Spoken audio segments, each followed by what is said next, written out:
Well, welcome to I Love Gay today. And we are here in Ohio, and we are with someone I've come to know online. And I'm so excited to get to know here through Zoom. But we're here with Ken Schneck from the Buckeye Flame in Ohio. How are you? Thanks so much for having me.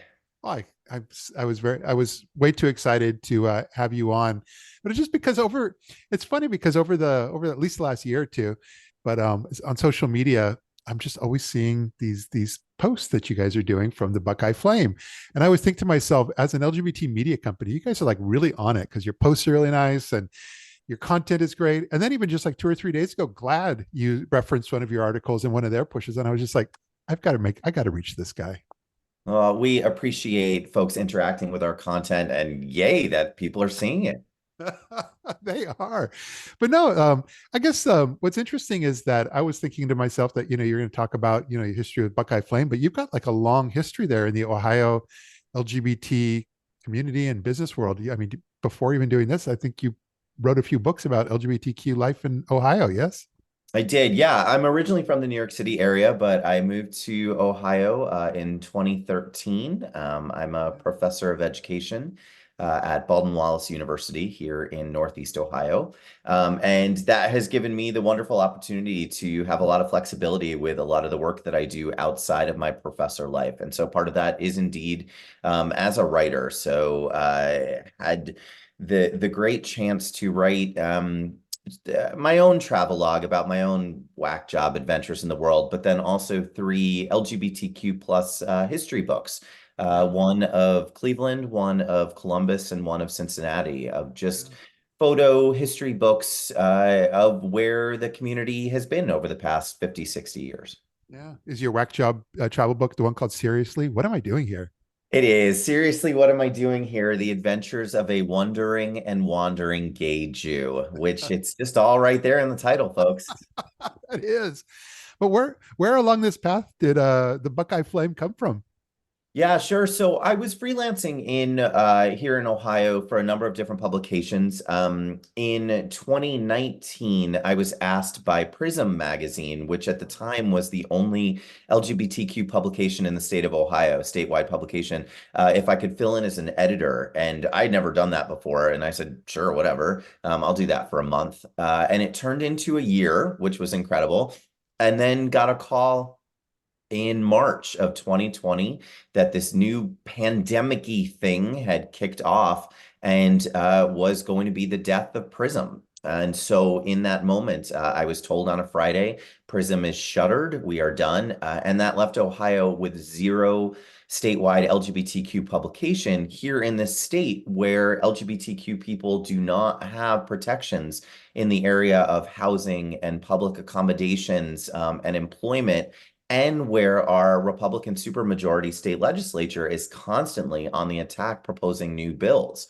And so I just called a couple friends of mine and said, we can't not have a publication, an LGBTQ publication here in the state of Ohio. And my Lord, did I call the right people, because we launched within weeks of that phone call. A buddy of mine, she incorporated us as a 501(c)(3). We were very intentionally a nonprofit from day one of the Buckeye Flame. That was really important to us, so that our readers were always going to be, and still are and will always be, our publishers and not a corporate overlord or whatever. We wanted that nonprofit model.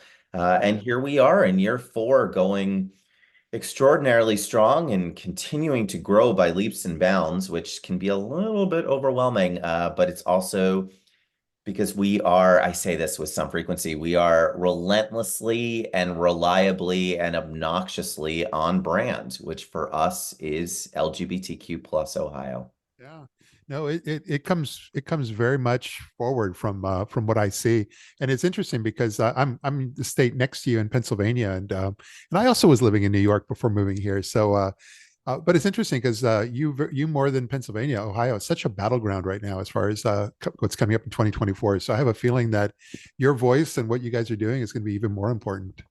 Yeah, right after we're done here, I'm gonna go. I'll probably move over to my couch just so I'm a little bit more comfortable, but I'm gonna sit there and watch an entire hearing, where there's probably gonna be four hearings in the next 24 hours. This one today, is to force all teachers and school staff, which includes school psychologists and school counselors and school social workers, to automatically out LGBTQ plus youth to their parents. And Wow. that's just today. Tomorrow, it looks to be a bill that will ban trans female athletes across the state of Ohio, and another bill, well, it's actually one bill, we call it an omnibus anti-trans bill, to ban gender affirming care for trans youth in Ohio. So, in some ways it would be awesome if the Republicans here, because these are in a nonpartisan way, all these bills are sponsored by Republicans. It would be awesome if the Republicans put us out of business at the Buckeye Flame by not continuously proposing these bills and policies, but that doesn't look to be ending anytime soon. So the need and the space for the Buckeye Flame will continue to be important. Yeah, well, it's very obvious when GLAAD and other organizations there, because you're that voice from Ohio, and you're putting this stuff out there. It's just I noticed that they really rely on you as kind of a resource for them to be able to amplify what you're doing. Yeah, we take that really seriously. We put right on our homepage, there's a link on our homepage that says steal our stories. Our content is always free for any publication to use. We've seen so many examples of other media, non-LGBTQ plus media, with some horrible journalism practices of just dead naming people and outing people and just not great practices using outdated language. So we'd rather not charge for our content and have folks take this stuff that we're working on that's written by LGBTQ people with what we believe to be grace and sensitivity and depth, and broadcast that all over the place. I think it's also important too, just even from a media lens, there are other publications out there. There are things that are really important that are happening in LGBTQ plus Pennsylvania, and there are other publications who can work on that. We are staying focused on LGBTQ plus Ohio. Yeah, That's what we do. yeah. That niche is the opportunity. It is, and we want people to associate us with that. We can only be what we are, and we are not a national publication, and we're not trying to be. Yeah. But you're and what I said at the beginning, what I notice kind of sets you apart. There are other media, LGBT media, that do this, but I always find them few and far between, where you really seem to realize that you see that the content you post on your website or in your print publication, that's important, but that the social media that you're posting it in, that is like equally important in its own separate way, and they all work together. And you uniquely really get that, I feel, from the way you post and the way you work with others on your posts. Oh, you are giving us so much credit, and we'll take it. I work with an incredible team of folks, including HL Comarado, who's our staff writer, who has taken our Instagram to the next level, and we've seen the results of that. But I think it's not just a one and done post kind of thing for us. Do we have our Facebook page that has thousands of people on it? Absolutely. But every single time, this is just as an example, every single time we put out a new article, we have the post that we put on our Buckeye Flame Facebook page, and then I literally go in manually and post it to probably 26, 27 local LGBTQ plus Ohio groups, Yeah. all geo-based groups, so that we're making sure. I mean, I can't believe that people don't have me blocked at this point, and I'm sure that some people do, including my mom. I'm just kidding. She loves our post. My mom, I should say, is the most faithful reader of the Buckeye Flame.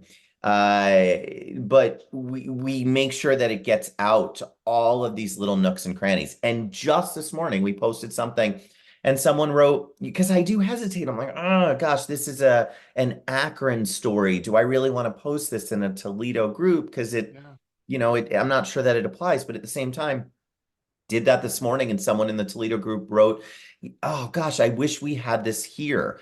that actually is why we're posting it in all these different groups. We're hoping in all things to inspire people to, because it's not all doom and gloom stories. There's a lot of great LGBTQ folks who are doing great things across the state. And we want people to know about those examples of activism because they really can be done everywhere, not just in the three cities of Cleveland, Columbus, and Cincinnati. Oh yeah. No, I actually think Facebook groups, I always say, could be a great way to amplify and get content, and also probably makes your profile, your business profile, more engaged, as well as your personal. But it's so labor intensive. Like I It is really rarely do labor that because intensive. Yeah, even let me just pull back the curtain more. Anytime we're posting in another group and someone likes it, this right backdoor stuff, you go into that post, you click who liked it, and then it shows you have they been invited to like your page or not. And you have to do it manually. There's no way to do it across the board. And this is extraordinarily unsexy, and this isn't the content creation part, but at the same time, if 1 out of every 10 of those people that you invite to like your page now are following your page, they are now in the know about your content, and that's another person who can share it. So we've yeah, really seen the benefits of that. Extraordinarily labor intensive, but that's the way this game works sometimes. And yeah. ultimately, the goal is to get the content in front of as many people as possible. Yeah, no, I love hearing this. I mean, you're in that space though, in the groups and so forth, where there's probably a lot of user generated content for Ohio. Do you engage with them as well? I guess case by case basis. Very much so. It was really important to us also to provide space on our website that people could submit story ideas. That's the great part. The part that just hurts my soul is the backlog is overwhelming, right? We could use another 5 or 6 full-time reporters and still not make a dent in all the things that are happening across the state. We started tracking, again, the metrics part, super unsexy, but really important. We started tracking how many of our stories are hitting the 88 counties in Ohio. And so we went through and all close to 1,000 stories that we've done in the past 4 years and plugging them in. When was the last time we hit this county? And we saw that we've hit 50 out of the 88 counties, which is not bad, right? But that leaves 38 counties that unquestionably have LGBTQ people in those counties with stories that are not being told. So we try to use it as a motivation and to also empower our audience to submit a story and let us know what's going on in your neck of the woods. Yeah. But I guess even lastly on for Buckeye Flame, I mean, here in social media, user generated content, a lot of your advertisers that you probably have now, but years ago they had to go through LGBTQ media in order to get the word out. But like so many, like Lambda Legal and Glad, they have a huge following now, so they go direct. Yet at the same time, they still work with LGBTQ media on I guess a case by case basis. Has that worked well for you? It's worked out well for us. The three legs of the stool of funding are always going to be grants, which that was like one of the reasons that it was important for us to be a nonprofit so that we were able to access different foundations that were looking to support other nonprofits. Yeah. Direct advertising, which yeah, absolutely keeps the lights on and pays for the site. And so that's a really important piece of the puzzle for us. We do have sponsored content, which is what we used to call advertorials, but for us, it's different.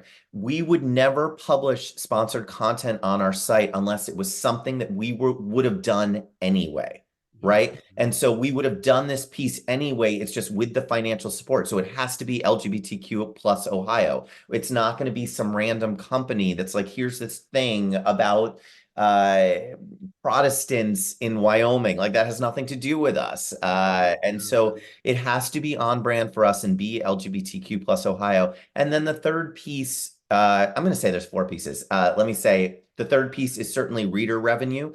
We just did last week our big reader revenue push, which is the worst. I can't stand it. I'm here to be a journalist. I'm a journalist. I want to write this content. The idea that I'm asking people for money to support us is just not my bag. But at the same time, we set our goal and we raised $36,000 last week through reader revenue, which is Wow. Wow. is unbelievable for us. And I would just say the fourth piece that I don't talk about enough is just keeping costs down. Yeah. Almost all of our money goes to writers. All of it goes into content creation. There's a couple different pieces about insurance and bookkeeping, right? But we really keep that minimal because we want the money to go towards creating content that covers LGBTQ plus Ohio. Yeah. I love all this. And I noticed as a side note of everything, you're public speaker, you enjoy public speaking, and you go on stage, comedy and so forth. But that's like a whole like alter ego you must have that you must enjoy. I for a while it really was. For a Yeah. while it was just separate parts of my life. I had the professor part, and I had the writer part, and I had the journalist part, and the stand-up comic part, and the NPR part. Like those were all different hats, and I was burning out. Yeah. And I was burning out rather quickly. And so it really did take some work to figure out what the narrative thread is that connects all of those different pursuits that I do. And for me, it's about I have this enormous amount of privilege, and the way that I use it, because I think it is important to use our privilege where we have it, is to lift up underrepresented voices. So I really try to do that in every opportunity. I was on stage all flipping weekend. I'm still a little bit tired. Four shows, four sold out burlesque shows that I was emceeing. But in all of those, we gave a shout out to the Buckeye Flame. We gave an opportunity for people to contribute in other ways. And so I think tying those together is really important and keeps me low key grounded. Yes. I wouldn't give myself too much credit for being grounded, but it at least connects them a little bit. I think this is great. You've made it. I can't wait till when I do a lot of road trips. So when I head west and I go through Ohio, I am definitely looking forward to connecting with you in the real world. Please, please keep doing what you're doing. It's so important for the community. Thank you. I enjoyed the way we're all able to work together. So we're going to keep that up. Thank you, But sir.